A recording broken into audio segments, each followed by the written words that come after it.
आज हम लोग इतिहास के एक ऐसे टॉपिक को देखने वाले हैं जो अक्सर लोगों को बहुत कंफ्यूज करता है। लेकिन यकीन मानिए, आज के बाद ये आपको उंगलियों पर याद हो जाएगा, वो भी कुछ मजेदार ट्रिक्स के साथ। Governor, governor general, viceroy. अरे भाई, ये इतनी सारे नाम और सब सुनने में एक जैसे। कंफ्यूजन तो होता ही है ना? अक्सर समझ नहीं आता कि कौन कब आया और इनमें फर्क क्या था। लेकिन फिक्र मत कीजिए, आज इस पूरी उलझन को जड़ से खत्म कर देंगे।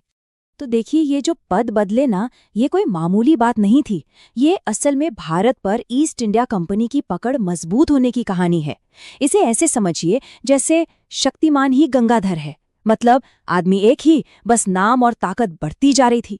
पहले सिर्फ बंगाल के मालिक, फिर पूरे हिंदुस्तान के, और आखिर में तो सीधे रानी के नुमाइंदे बन गए। तो अब कमर कस लीजिए, अब शुरू होने वाली है हमारी पहली जबरदस्त ट्रिक, जिससे बंगाल के सारे गवर्नर जनरल आपको क्रम से याद हो जाएंगे। और ये ट्रिक इंस्पायर्ड है आपके और हमारे पसंदीदा कार्टून मोटू पतलू से। तो ट्रिक की लाइन है, वार कर जॉन वेला मोटू, फिर अमूल बटर लाया। अब जरा सोचिए, एक सीन चल रहा है मोटू पतलू वाला। जॉन और बाकी लोग मोटू को वेला कहकर चिढ़ा रहे हैं, और मोटू सबको गलत साबित करने के लिए क्या लेकर आता है? अमूल बटर। बस ये छोटी सी कहानी आपको सारे नाम लाइन से याद करा देगी। अब आता है असली जादू, कि भाई ये मजेदार सी लाइन इतिहास की किताब कैसे बन गई। तो देखिए, इसका हर एक शब्द एक कोड है, एक चाबी है। वॉर से वॉरेन हेस्टिंग्स, कर से लॉर्ड कॉर्नवालिस। समझ रहे हैं ना? चलिए एक एक करके इस कोड को डीकोड करते हैं। तो चलिए शुरुआत करते हैं पहले दो शब्दों से। वॉर से याद रखना है वॉरेन हेस्टिंग्स, जो बंगाल के पहले गवर्नर जनरल थे, और कर से लॉर्ड कॉर्नवालिस। अच्छा, अब इनके काम को देखिए, मजा आएगा। हेस्टिंग्स ने, आप कह सकते हैं, सिस्टम की नींव रखी, रेगुलेटिंग एक्ट लाए, सुप्रीम कोर्ट बनाया। लेकिन कॉर्नवालिस, जिन्हें सिविल सेवाओं का पिता भी कहते हैं, उन्होंने उस सिस्टम को एक प्रॉपर प्रोफेशनल ढांचा दिया। मतलब एक ने प्लॉट खरीदा, दूसरे ने उस पर शानदार बिल्डिंग बना दी। चलिए अपनी ट्रिक में आगे बढ़ते हैं। अगला शब्द है जॉन, जिससे हमें याद रखना है सर जॉन शोर, और वेला से जुड़े हैं लॉर्ड वेलेस्ली। और इन दोनों के काम में जमीन आसमान का फर्क था। ये एक बहुत बड़ा पॉलिसी शिफ्ट था। जहां सर जॉन शोर की पॉलिसी थी अहस्तक्षेप की नीति, मतलब भाई हमें रियासतों के मामलों में नहीं पड़ना। वहीं वेलेस्ली ठीक उल्टे थे। वो लाए सहायक संधि, जिसका सीधा मतलब था, तुम हमारे साथ आओ, नहीं तो हम तुम्हें साथ ले लेंगे। और इसी के चलते टीपू सुल्तान की हार हुई। तो हमारी मोटू पतलू वाली कहानी के आखिरी हिस्से पर आते हैं।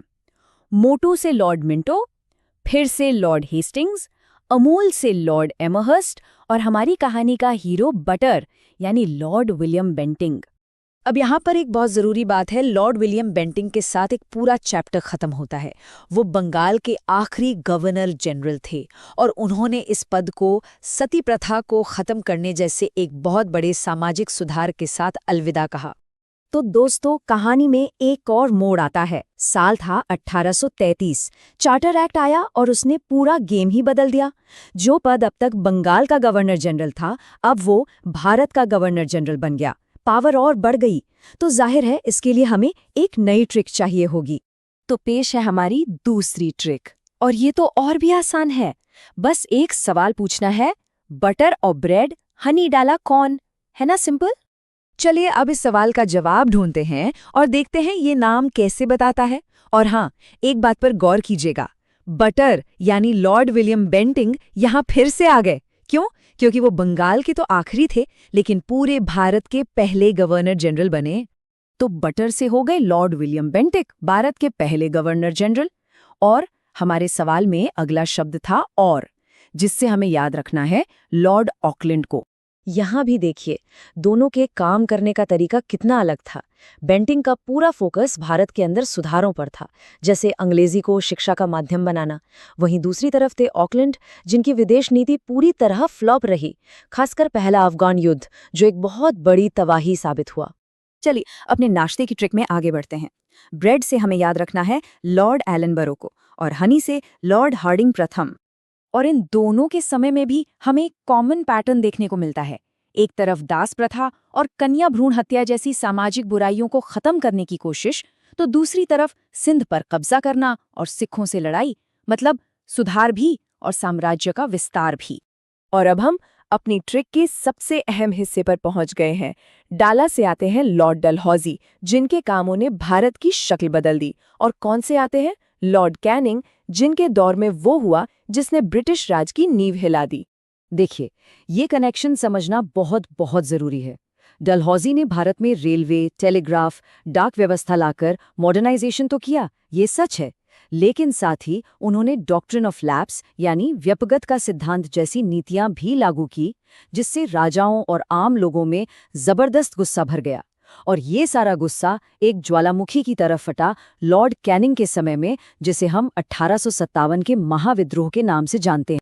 तो ये डॉक्ट्रिन ऑफ लैप्स था क्या? सीधा सा नियम था, अगर किसी राजा का अपना सगा बेटा नहीं है तो उसके मरने के बाद उसका राज सीधे सीधे कंपनी हड़प लेगी। गोद लिए हुए बेटे को वारिस नहीं माना जाएगा। और इसी नीति का इस्तेमाल करके सतारा, झांसी, नागपुर जैसे कई बड़े राज्यों को ब्रिटिश राज में मिला लिया गया। जाहिर है, ये 1857 की क्रांति की एक बहुत बड़ी वजह बना। 1857 के विद्रोह ने सब कुछ बदल कर रख दिया। लंदन में बैठी ब्रिटिश सरकार को समझ आ गया कि अब ईस्ट इंडिया कंपनी से देश नहीं संभलेगा, तो कंपनी का राज खत्म कर दिया गया और भारत का शासन सीधे ब्रिटिश क्राउन यानी महारानी के हाथ में आ गया। और इस बहुत बड़े बदलाव के बीच में थे लॉर्ड कैनिंग। वो भारत के आखिरी गवर्नर जनरल भी थे और भारत के पहले वॉइसराय भी बने। तो इस तरह दोस्तों, गवर्नर जनरल का दौर तो खत्म हो गया, लेकिन कहानी अभी बाकी है। अब भारत पर वायसराय का शासन शुरू होता है, जो हमें सीधे एक नए सवाल पर ले आता है। तो इसके बाद जो 20 वाइसरॉय आई, उनकी कहानी क्या थी? लॉर्ड एल्गिन से लेकर माउंटबैटन तक, ये सब हम जानेंगे अपने अगले हिस्से में, जाहिर है नई जबरदस्त ट्रिक्स के साथ। अगर आपको आज की ट्रिक्स पसंद आई और इतिहास थोड़ा आसान लगा हो तो इस वीडियो को लाइक जरूर करें और चैनल को सब्सक्राइब कर लें ताकि पार्ट 2 मिस ना हो। हमारे साथ इस सफर पर आने के लिए आपका बहुत बहुत शुक्रिया।